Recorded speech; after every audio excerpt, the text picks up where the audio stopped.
Hi, welcome to Soul Conversations. My name's Melissa Maxx. I'm a certified mindfulness coach, a life coach, and author.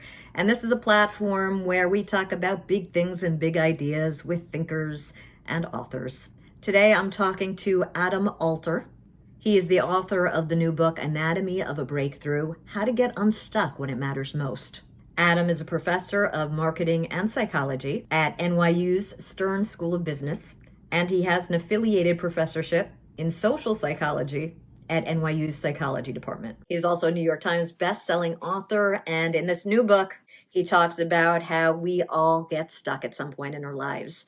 Getting stuck is just part of the process. However, Adam says, instead of looking at it as an obstacle, getting stuck can be an opportunity for growth, change, and progress. So you mentioned in the book that everyone feels stuck at some point in their life. It's just a fact of life. It's inevitable. I think that takes a lot of pressure off of people, because I know when people get stuck, they just feel like, why is this happening to me? Can you explain why getting stuck is just inevitable, part of the process? Yeah, there are a lot of reasons. I think the first one is that things change. So change is inevitable. And when things change, whatever you've been doing in the past, by definition, isn't going to have the same effect on the world as it used to. And so what you find is that because change is inevitable and it tends to crop up at fairly predictable intervals, we know this from research, that what we were doing today, yesterday, will not work as well tomorrow. And so often we get stuck because our circumstances shift. There's a researcher named Bruce Feiler who does a lot of this kind of work, and he's interviewed hundreds of people, and he's found that we have what he calls life quakes. These are major, major events that change our lives roughly every 5 to 10 years. Things like marriages, divorces, changes in jobs, deaths of loved ones, the birth of a child, things like that. So that's the first thing. The other thing, even aside from the fact that the world changes, is that what we do today that seems to be working will probably stop working at some point. The strategies we use tend to be less effective over time. And that's true in almost every imaginable domain, whether it's about working out and trying to get fit, whether it's about trying to be creative using a particular approach, learning a new language. It just turns out that there is an effect known as the plateau effect, which suggests that the things that you do that bring you a good return for a certain period of time don't do that inevitably. So people get stuck because the same tactics that worked yesterday don't work so well tomorrow. You mentioned life quakes. I love that. And what's interesting, I sort of had a little light bulb go off in my head when you said that. You know, you named a bunch of things, and a lot of these things can be sort of seen as a dark night of the soul, which is, crisis opportunity. You sort of think of these happening once, but you're saying they happen every 5 or so years. So sort of every 5 years, if you look at it from a certain perspective, is an opportunity for rebirth, reinvention. 100%. I think every sticking point, if you see it differently, is an opportunity. And in fact, these moments of friction are really critical for driving us forward, for personal growth, for finding meaning in the world. And so a lot of people who are really good at this, who just sort of deal with these kinds of sticking points effectively, find them very enriching. But that's just not our human instinct. For most people, our instinct is to kind of flail in the face of these sticking points. But you're absolutely right. That's not the inevitable path, right? You can take them and you can say, what can I learn from this? Yes, I have to do something a little bit different from what I've been doing in the past, but that's an opportunity to find new skills, to find a new way of perceiving the world, maybe a new life philosophy. So the people who are good at navigating these life quakes from a glass half full kind of vantage point, is that something they're born with, or is that something that can be learned? What do these people have that the rest of us don't? Have they always had it? Yeah, so one of the things that I found most interesting in my research for the book was the cultural differences in how we interpret and anticipate change. So in the West, in countries like the United States, in Canada, in Australia, New Zealand, the UK, people tend to be blindsided by change. And they spend a lot of time when change happens grappling with it and saying, well, I need to accept this. I need to get my emotions in check so that I can kind of figure out how best to marshal my resources. And that takes a long time. And often it's very kind of, it takes a lot from the soul to do that. Then you have people in the East, and these are generalizations, but this is what the research has shown, that people in China, in Japan, in South Korea tend to assume that change is just a part of life, that there is a sort of cyclical nature to the world, just as we go from night to dark to night to dark. We cycle through the seasons, that there will be change. And if change happens, they're kind of better adapted to the idea that they're going to need to be nimble in the face of change and that it is an opportunity. So instead of seeing the world as kind of blindsiding you when things change, the best thing you can do, and the best thing that people do who manage change well, is to see that it is an opportunity, that it's inevitable, and that it shouldn't come as a shock. It's interesting you talk about Eastern, Western philosophy. I'm a life coach. I specialize in mindfulness. And we get in the Western world, we get so attached to things and attached to ideas, and we resist change so much that, as you said, change is inevitable. But when it happens, we're blindsided, and really the only thing that is guaranteed is that there will be change. So it's such a healthier philosophy.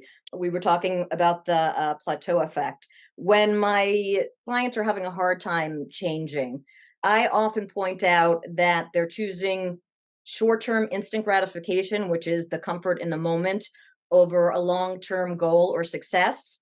And in the book, you say, we often are myopic or short-sighted. We prefer an adequate solution now to a great solution in the long run. Can you talk about that a little more? Yeah, that's one of the main drivers of this plateau effect, that we privilege right now over the long term. And that means that in the long term, if I think beyond just the moment right now and think about what's going to happen tomorrow, next week, the week after, and so on, the strategies that I'm implementing today that are kind of selfish and greedy about present outcomes just will not work that well in the future.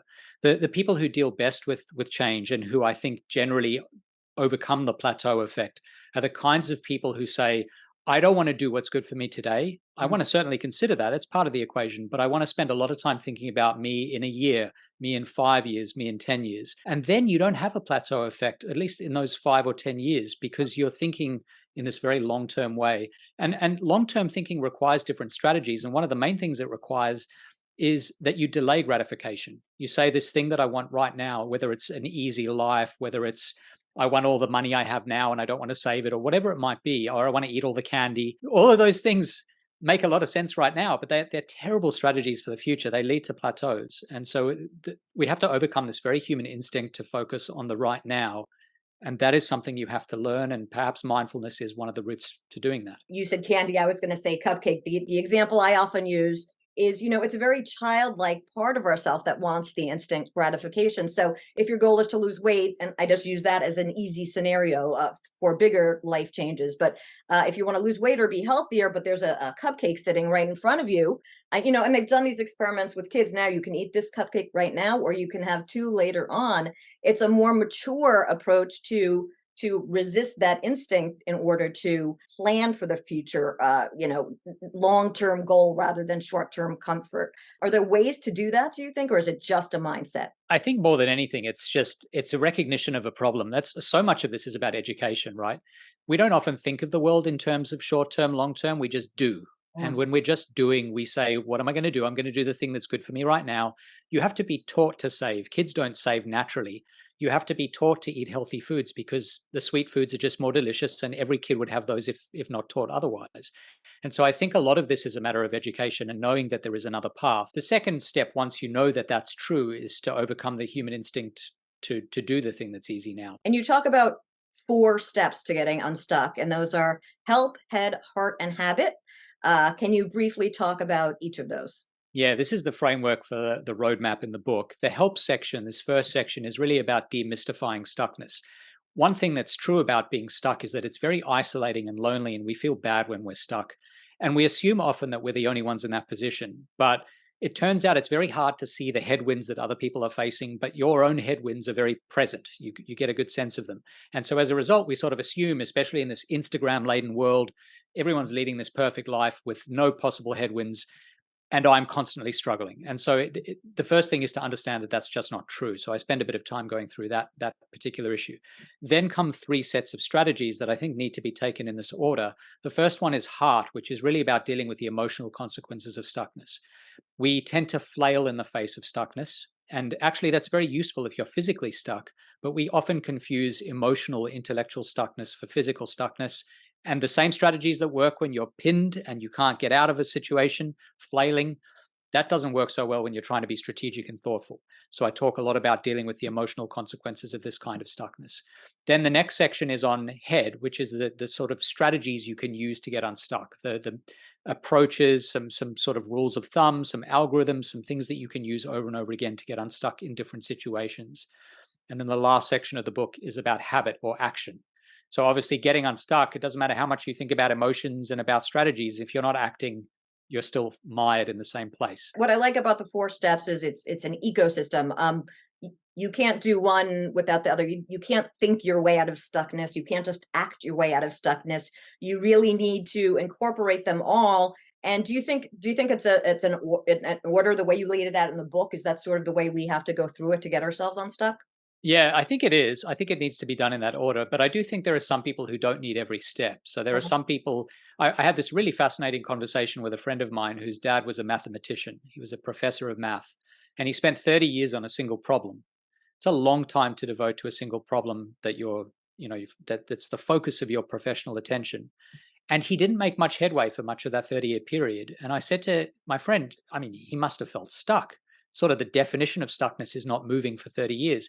And my friend said to me, to be stuck, you have to be unhappy. You have to feel that you're in a place you don't want to be. Oh, And his dad loved every minute of it. He was engrossed and engaged and loved the challenge. And a lot of it was about mindset. And so, as far as I'm concerned, he may have been stuck in by some sort of definition of what stuckness is, not moving from the place you're in. But the emotional side of dealing with that was never an issue for him. For him, it was about the mental strategies and about the actions.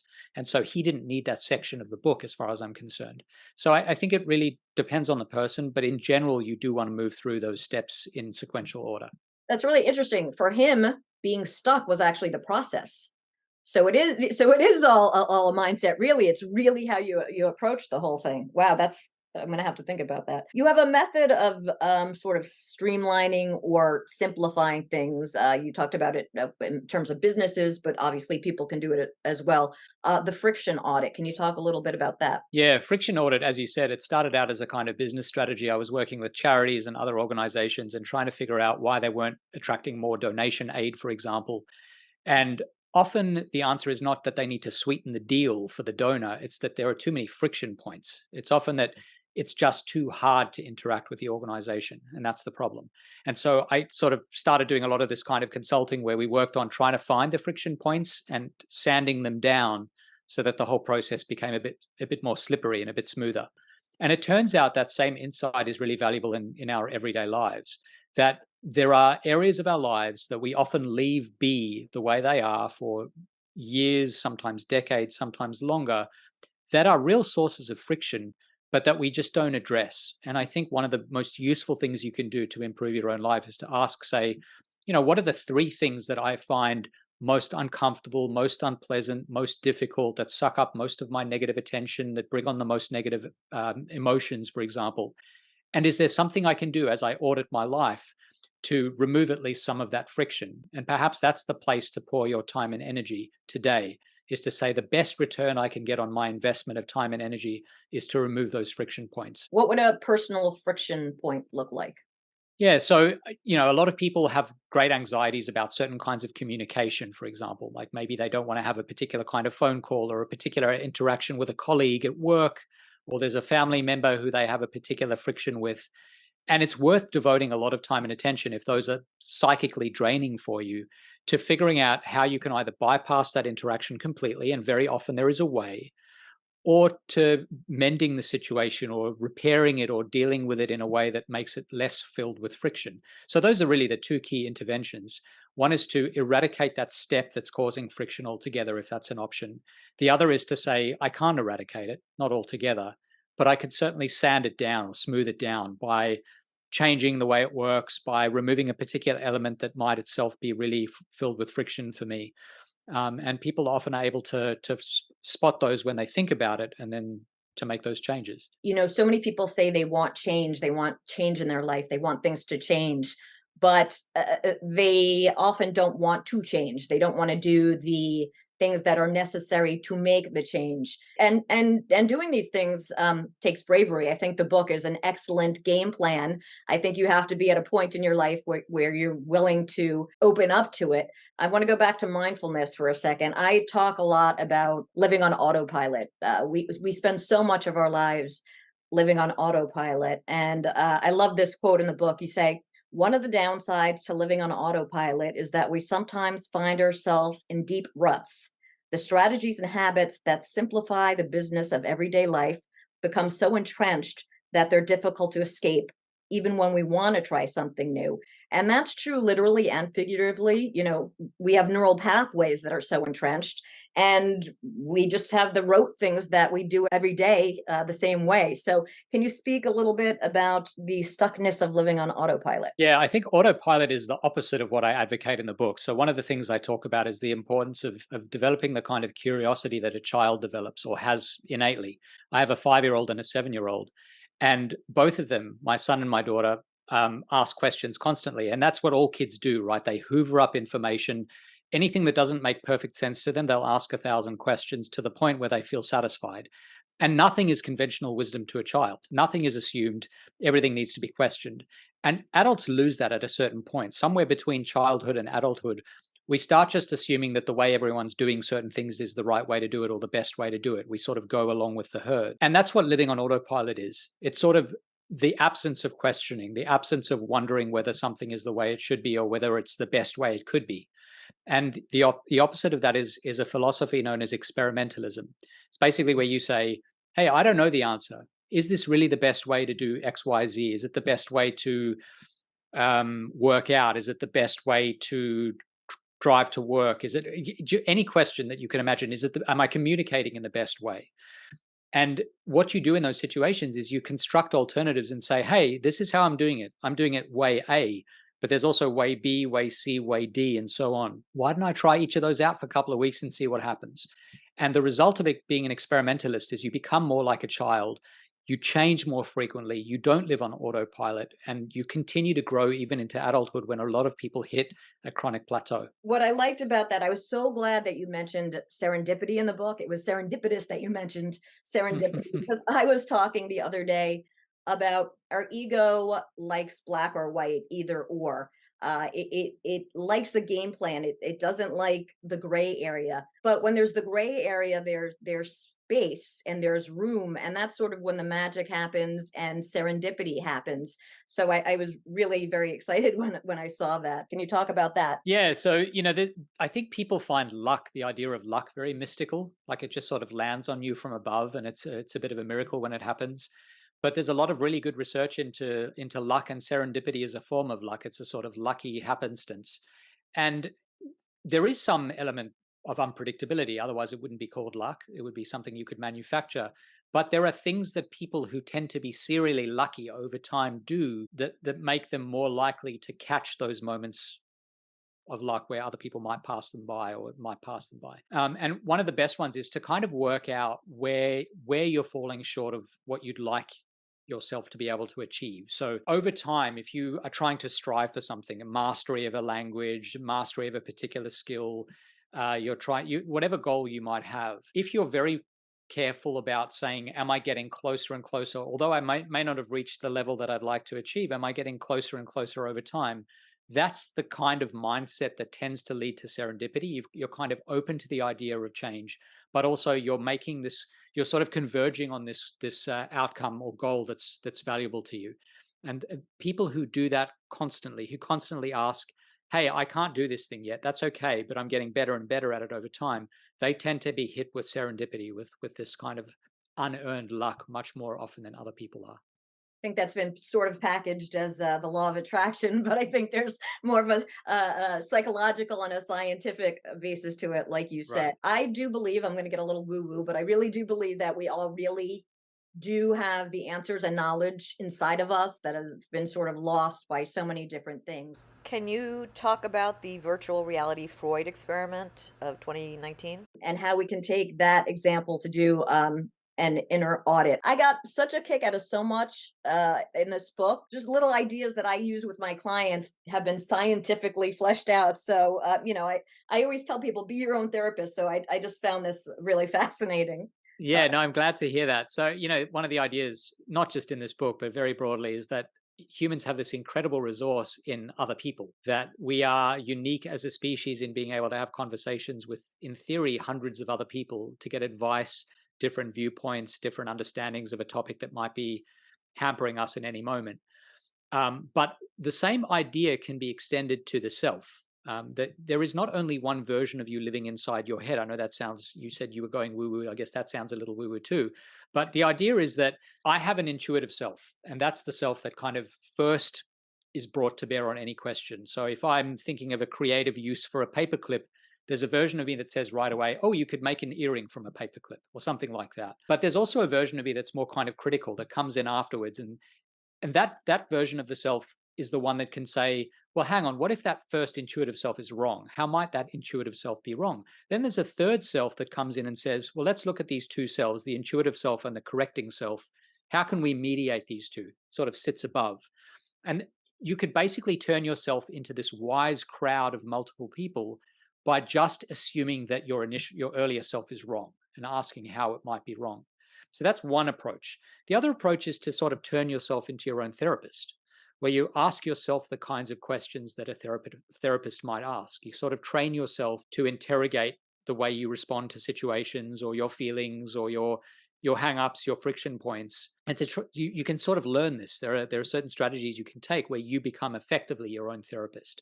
And there are some really interesting studies in which people wear these virtual reality goggles, and they either there are some versions where they're looking at an avatar of Sigmund Freud who's asking them questions, but there are also versions where they're looking in the mirror at themselves and asking those questions.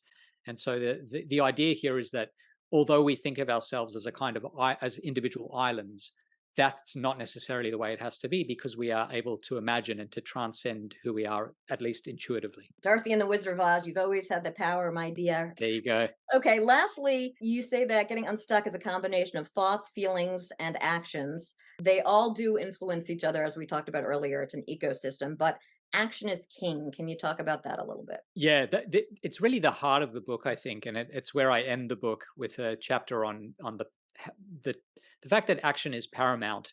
That ultimately, all of this questioning about how I should marshal my emotions and what sort of strategies I should use, all of that is in the service of some kind of useful action. I think there are two reasons why action is so important. One is that you can't get unstuck if you're static, right? If you keep doing the same thing you've been doing, or if you're not moving, you're not going to get unstuck. And so action, whether physical or intellectual or emotional or whatever it might be, is critical.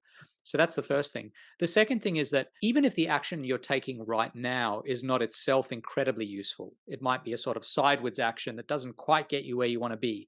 Let's say you're a creative songwriter and you write some songs that are not great, and you know they're not great, and you just keep going down that path just to be writing. The mere fact that you're writing a song in that moment, even if it's not a great song, is useful because it signals that you're capable of the act of writing, which is an unsticking agent. But also, by not doing exactly what you want to be doing, you learn a little bit more about what doesn't work and what you'd like to be doing instead. It's useful to have that kind of counterpoint. And there are a lot of songwriters who talk about that process of kind of pouring out these bad ideas to make room for the good. And so when you hear these stories about, writers who spend decades stuck with writer's block, the best solution for all of those people is to lower your expectations all the way down to the ground. I was a radio disc jockey for 30 years before I was a coach, and I've interviewed hundreds of musicians, and they talked about writer's block and things like that, to the point where they would just be paralyzed. They couldn't even pick up a guitar. And then something weird would happen where they would just start noodling, and they took the pressure off, and they said, you know what, I'm not even, screw it, I'm done with my career. They go to bed, and then they wake up, an entire song is written. They Right. literally, it's transported into them. They just have to put a pen to paper and it's already there. You mentioned flailing before. If you're in quicksand and you're flailing, or if you're in water and you're flailing, you're gonna drown. So Mhm. I think you have to give yourself a little permission to sort of ease into it. And again, hippie woo woo, but sort of go with the flow, and sort of, you have to take action, but you also sort of have to let action guide you. Does that make sense? Absolutely. There's a certain point at which focusing too much on strategy and thinking is a problem. Thinking is ultimately the problem when you really are stuck and you're firmly stuck and have been for some time. It's very easy to ruminate about that, to feel bad about it, to feel threatened by it, to flail, as you've said. And the opposite of thinking is just doing. Just do the thing. It doesn't matter what it is, doesn't matter about the quality. You can suspend all standards that you have. The only thing that matters is that you do. And I think that's really liberating for a lot of people particularly type A people or perfectionists or people who hold themselves to a very high standard. The longer they're stuck, the more that standard looms and the more they feel, well, I'm not going to get unstuck until I write like an absolute masterpiece. It's the absolute wrong way to think about being stuck, especially in creative domains. The best thing to do is to say, I want to be at a 10 out of 10, but right now, 1 out of 10 is what I'm going to do. And that's okay. Important what you just said. We often think thinking is doing. If we Yeah. think about the problem enough, if we ruminate, if we obsess, we can solve it. But thinking is not doing. I really enjoyed the book. It's called Anatomy of a Breakthrough: How to Get Unstuck When It Matters Most. It's out now. Anything you want to say in closing? No, I just appreciate it. I really enjoyed the conversation, and it's been a lot of fun to share the book with people. And I hope they find it useful.